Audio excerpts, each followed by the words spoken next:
Varicose veins కి సరైన చికిత్స కోసం సంప్రదించండి ఎవిస్ హాస్పిటల్. నమస్తే రమగారు. నమస్తే జయ. రమగారు, దయ్యాల దిబ్బ వజ్రాల హారం చేస్తా ఉన్నాం. 3వ భాగంలోకి వచ్చాం. అవునండి. దేవముఖుడు శశికాంతుడు ఇద్దరు కాంచనమాల దగ్గర ఉన్నారు. వజ్రాల హారం ఒక ఇతనికి సొన్నారికి ఇచ్చాం, స్వర్ణకారుడి దగ్గర ఉంది, అది తెప్పిస్తాను 2 రోజులు ఉండమంది. ఈ 2 రోజుల్లో వీళ్ళు చూపులు అటు ఇటు మార్చుకుని ఒకళ్ళ మీద ఒకళ్ళు ప్రేమ పెంచేసుకున్నారు. సంతోషంగా ఉత్సాహంగా ఉన్నారు. ఈ దేవముఖుడికేమో ఆవిడ చిలకత్త కాంచనమాల చిలకత్త అయిన నాగమల్లి మీద దృష్టి. వీళ్ళు నలుగురు కబుర్లు చెప్పుకుంటూ బాగా చక్కగా భోజనాలు చేస్తూ కలిసి ఫ్రెండ్షిప్ చేశారు. 2 డేస్ తర్వాత ఈ పూట వస్తుంది వజ్రాల హారం అని వీళ్ళు వెయిట్ చేస్తుంటే ఈ కాంచనమాల మొహం వెళ్ళాడేసుకుని వచ్చింది. నన్ను క్షమించండి అనుకుంటూ. ఏం జరిగింది అంటే, నేను మీకు ఇచ్చిన మాట నిలబెట్టుకోలేకపోతున్నాను, చాలా ఇబ్బంది వచ్చేసింది, ఇప్పుడు ఏం చేయాలో తెలియట్లేదు, నాకు చాలా బాధగా ఉందంటే, ఏం జరిగింది అంటే, నేను సైనికులను పంపించాను. ఇప్పుడు వజ్రాల హారం చాలా పెద్ద వస్తువు కాబట్టి స్వర్ణకారుడి ఇంటికి పంపించినా సైనికులు వెళ్తారు. 100 మంది సుశిక్షితులైన సైనికులను పంపించాను. వాడు వజ్రాల హారం పెట్టులో పెట్టి ఇచ్చాడు అతను కంసాలి. నేను వాళ్ళు మోసుకొస్తుండగా అది తీసుకొస్తుండగా ఒక గజ దొంగల జట్టు వీళ్ళ మీద పడి, బందిపోటు దొంగల మీద పడి లాగేసుకున్నారు. వజ్రాల హారం పోయింది అని ఆవిడ బలబల దుఃఖపడింది. వీళ్ళు ఏం చేస్తారు, పోయిన దానికి ఏం చేయగలుగుతారు? కానీ శశికాంత్ అన్నాడు, అది ఎక్కడున్నా సరే, ఎవడు పట్టుకెళ్ళినా సరే, నేను అది తేవాల్సిందే, అది తీసుకెళ్ళి మా రాజుగారి చేతిలో పెట్టాల్సిందే, నా నిర్దోషిత్వం నిరూపించుకోవాల్సిందే. ఎవరు ఎక్కడ ఏమిటి ఏ పక్కకి వెళ్ళారో వివరాలు కనుక్కోండి, నేను దాని సంగతి చూస్తానన్నాడు. యువరాణి కొంచెంసేపు ఏదో మాట్లాడి కాస్త దిగులుగా కూర్చొని లేచి వెళ్ళిపోయింది. వీళ్ళిద్దరూ మాట్లాడుకుంటున్నారు, దేవముఖుడు శశికాంతుడు. కరెక్ట్గా వాళ్ళ ఇంట్లో నుంచి వజ్రాల హారం బయటకు వస్తుందని గజ దొంగలకు ఎలా తెలుసు? దోపిడీ దొంగలంటే ఎట్టా వస్తారు? ఏవో ఇళ్ల మీద పడతారు, రాత్రిళ్ళు పడతారు. ఓ వస్తువు ఈ దారిని వస్తుందని వాడికి ముందు తెలిసిందంటే ఎవరో చెప్పు ఉండాలిగా. కరెక్ట్గా దానికోసమే వచ్చి అదొక్కటే పట్టుకెళ్తారా ఎవరైనా? ఒకడైతే పోని అలాగే చేయొచ్చు, చేతికి అందింది లాక్కుపోతాడు. గుంపు వచ్చేట పట్టుకెళ్ళారు అంటే ఇక్కడ ఏదో మతలబు ఉంది. ఈ కంసాలు ఎవరు, ఇల్లు ఎక్కడ, ఏమిటి వివరాలు కనుక్కున్నారు. ఆ కంసాల పేరు భూషయ్య. వీళ్ళిద్దరు ఏం చేశారు, చీకటి మాటన కొంచెం ఎత్తి మీదకి ఉత్తరీయాలు చెంగులు లాక్కుని తలుపు కొట్టారు. తలుపు కొట్టేసరికి ఆ భూషయ్య ఎవరన్నాడు, ఏమిటి ఎవరో చెప్తే కానీ తలుపు తీవా అని బేస్ వాయిస్లో మాట్లాడారు. తర్వాత ఏమో దొర మీకు డబ్బులు పంపించాడు అన్నాడు. అనగానే ఇంతప్పుడే ఎందుకు వచ్చారు, చీకటి పడి రాలేదు ఏమిటి? తలుపు తీసేసరికల్లా ఏముంది, వేరే వాళ్ళు ఎవరో కనపడ్డారు, వాడికి అలవాటైన దొంగలు కనపడ్డా. తెల్లబోయాడు. ఎవరు అనేసరికల్లా బాగా 2 దెబ్బలేసి కొట్టి కేకలేసి, ఎవరికి ఇచ్చావు, ఎలా ఇచ్చావు, ఏం చేసావు అనేసరికి నేనేం చేయను, నా ప్రాణాల మీద తీపి నా భార్య పిల్లల్ని చంపేస్తామన్నారు. ఒక బందిపోటు నాయకుడు ప్రచండు, అతనిది ఎత్తు. ఆ హారం తనకి ఇవ్వమని శతవిధాలా ఇచ్చేసాడు. హారం కనుక తనకి ఇచ్చేస్తే వాళ్ళకి నీకు ఎలా పరిచయం అంటే, ఎప్పుడు వాళ్ళు దొంగ ఎక్కడి నుంచైనా దొంగ సొత్తు తెస్తే ఇతని దగ్గరే కరిగించుకుంటారు. ఇలా చేస్తారు కదా స్వర్ణకారుల పనులు ఉంటాయి పాపం. ఏదో ప్రాణాల మీద తీపో, డబ్బు మీద ఆశో, ఎవరికైనా ప్రలోభం తప్ప చూడు పాపం. అవునండి. అందుకని నేను వాళ్ళతో అలవాటు ఉంది, వాడేమో ఈ హారం ఇచ్చేయమన్నాడు, యువరాణి వాకిట్లో రోడ్డు మీద నిలబెట్టి ఉరిది ఇస్తుంది అని నేను భయపడ్డాను. అయితే నువ్వు వాళ్ళకి ఇచ్చినట్టు ఇవ్వు, ఏ రోజు ఇస్తావో చెప్పు, ఆ రోజు లాక్కుపోతామన్నారు. అందుకని వాళ్ళకి ఇప్పుడు చెప్పేశాను, లేకపోతే నన్ను చంపేస్తారు వాళ్ళు. నాకు ఇన్నాళ్ళు వాడి దగ్గర డబ్బులు తీసుకున్నది బాగానే ఉంది, కానీ ఇప్పుడు వస్తువు ఇవ్వకపోతే చంపేయటం ఖాయం. ఇంతమందికు వ్యాపారం చేశాడు వాళ్ళతోటి, కానీ ప్రమాదకరమైన వ్యక్తులతోటి వ్యాపారం ఎన్నాళ్ళు ముద్దుగా సాగుతుంది? అంతే కదా. దారేపోయేవాడితో వ్యాపారం అయితే సజావుగా అవుతుంది. వాడు ప్రచండు అని తెలిసినప్పుడు వాడితో పెట్టుకోకూడదు. పులి మీద స్వారీ, వాటి మీద ఎక్కకూడదు, పనికిరాదు, అసలు పనికిరాదు. నువ్వు చూడు, స్మగ్లర్లు, డాన్లు, వాళ్ళందరితోటి పరిచయాలు ఉన్నవాళ్ళు ఎప్పుడైనా ప్రమాదంలో పడతారు. వాళ్ళ వల్ల వచ్చే వెసులుబాటు ఎంత బాగుంటుందో ప్రాణాపాయం అంత సింపుల్గా వచ్చేస్తుంది. ఎప్పుడు అంతే, ప్రమాదకర వ్యక్తులతో ఎప్పుడు పెట్టుకోకూడదు. సరే ఏం చేశారు వీళ్ళిద్దరు, వాటి బెదిరించారు బాగా.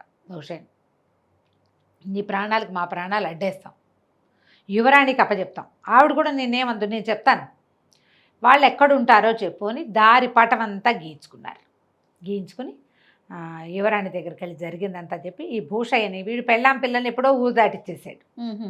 రాజకుమారితో ప్రమాదం వస్తుందో, చండ ప్రచండుడితో ప్రమాదం వస్తుందోనని ఇప్పుడు ఒక్కడే ఉన్నాడు. తీసుకుపోయి ఆ భూషయ్యని యువరాణికి అప్పచెప్పారు. వీడిని జాగ్రత్తగా చూసుకో, వీడి ప్రాణాలు ప్రమాదం రాకుండా చూడండి. నేను వెళ్ళి వజ్రాలహారం ప్రచండుడు ఎక్కడుంటాడో దారి చెప్పాడు, మేము అక్కడికి వెళ్తామన్నారు. వీళ్ళు ఇద్దరు వెళ్ళారు. సరే ఆ దారి చూసుకుని ఓ చోట ఎక్కడో పడుకున్నారు రాత్రి. ఇంకా కొంచెం ముందుకెళ్ళేసరికల్లా బోల్డంతమంది ఆటవికులు పట్టేశారు వీళ్ళని. ఆటవికులు పట్టారు. విపరీతంగా దుమ్మిలాగా జరిగింది. దుమ్మిలా జరిగితే వీడు గట్టిగా అరిచాడు శశికాంతుడు, ఇంతమంది పడతారేంటి, ఎవడొస్తాడో రండి అనేసరికల్లా వాళ్ళు కూడా పద్ధతిగా నుంచున్నారు. గుంపంతా ఓ పక్క నుంచుని ఒక మంచి బలశాలిగా ఉన్న వాడిని పంపించారు. ఒరి వీళ్ళకి ధర్మం ఉంది చాలా, ఆటవికులకి దొమ్మిగా ఉంటుంది, వాళ్ళకి ఒకళ్ళతో ఒకళ్ళు 1-1 అనేది ఉండదు వాళ్ళ దాంట్లో. కానీ వాళ్ళు ఒప్పుకొని యుద్ధం చేస్తే వాడు ఓడిపోయాడు. అందరూ చప్పట్లు తెరిస్తే శశికాంతుడు అన్నాడు, మీ వాడు ఓడిపోయాడు, నేను గెలిచాను కదా, మా దారిని మమ్మల్ని పోనీయండి, మాకు వేరే పని ఉందంటే, కాదు దొర అట్లా కాదు, మమ్మల్ని గెలిచిన వాడిని మా దేవతకి బలిస్తాం మేము అని దేవముఖుడు కూడా 2-3 కొట్టేశాడు.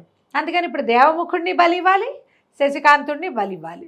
మమ్మల్ని ఎవరు గెలుస్తారో వాళ్ళని పట్టుకుంటాం మేము, వాళ్ళని బలిస్తే మాకు చాలా ప్రయోజనం లభిస్తుంది. మా నాయకుడు చచ్చిపోవడానికి సిద్ధంగా ఉన్నాడు, అద్భుతమైన బలిస్తే నాయకుడు బతుకుతాడు.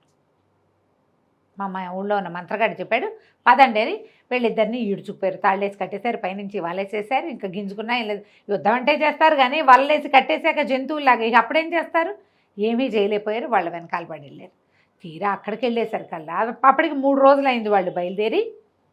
3 రోజులకి వీళ్ళు ఈ ఆటవిక గూడెం చేరారు. అక్కడికి వెళ్ళేసరికల్లా 3 మనుషులు కట్టేసి కనపడ్డారు. 2 ఆడవాళ్ళు, 1 మగవాడు. వాడు ఇంతలా ఉన్నాడు. ఆడవాళ్ళిద్దరూ మహా అందంగా ఉన్నారు. వాళ్ళిద్దరు ఎవరు, కాంచనమాల, నాగమల్లి, ఆ భూషయ్య. తెల్లబోయారు. వీళ్ళు ఎట్లా వచ్చారంటే ఎట్లా వచ్చారు. సరే 5గురిని కట్టేసి 5గురిని బలిస్తామన్నారు.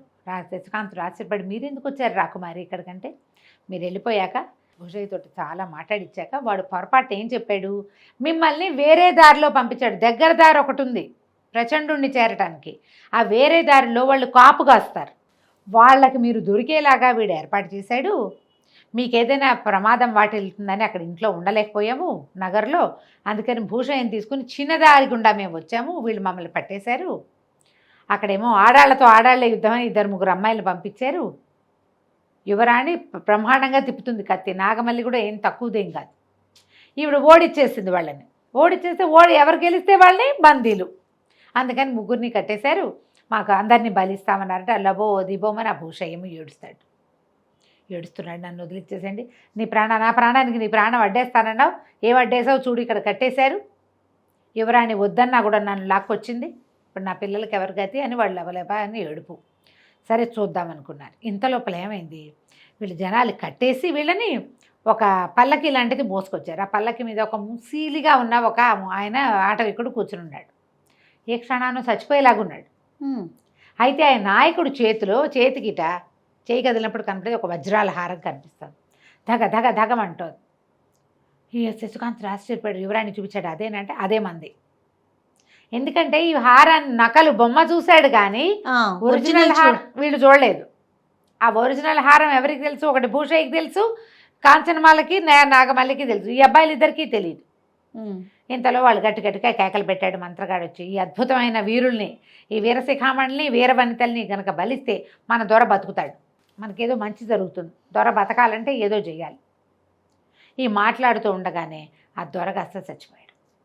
అసలు చచ్చేందుకు సిద్ధంగా ఉన్నాడు. కొట్టుకాళ్ళు తలకాయ వేళ్లాడేసేసాడు. వేళ్లాడంగానే అందరూ అరిచి కేకలు పెట్టారు, ఏడుపులు మొత్తుకోళ్ళు మొదలు పెట్టారు. ఇతను గట్టిగా అరిచాడు శశికాంతుడు, ఆగండి, మీ దొర బతికాడా? బతకలేదు. ఎప్పుడైనా ఇంతకుముందు చచ్చిపోయి బతికాడంటే ఇంతకుముందు కాదు, ఇప్పుడే అలా అనుకుంటున్నాం. బలి కంటే ముందే చచ్చిపోయాడు అతను.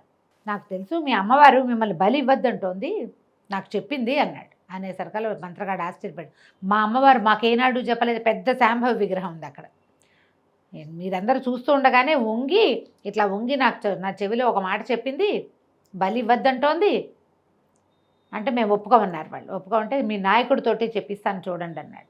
చూడండి అని తాళ్లతో కట్టేసి ఉంచారు కదా, ఒక్క నిమిషంలో శశికాంతుడు తల వేళ్ళడేసాడు, నాయకుడు లేచి మాట్లాడటం మొదలుపెట్టాడు. ఇతనికి పరకాయ ప్రవేశ విద్య వచ్చు కదా, ఆ చనిపోయిన నాయకుడు శరీరం లోపలికి వెళ్ళిపోయాడు.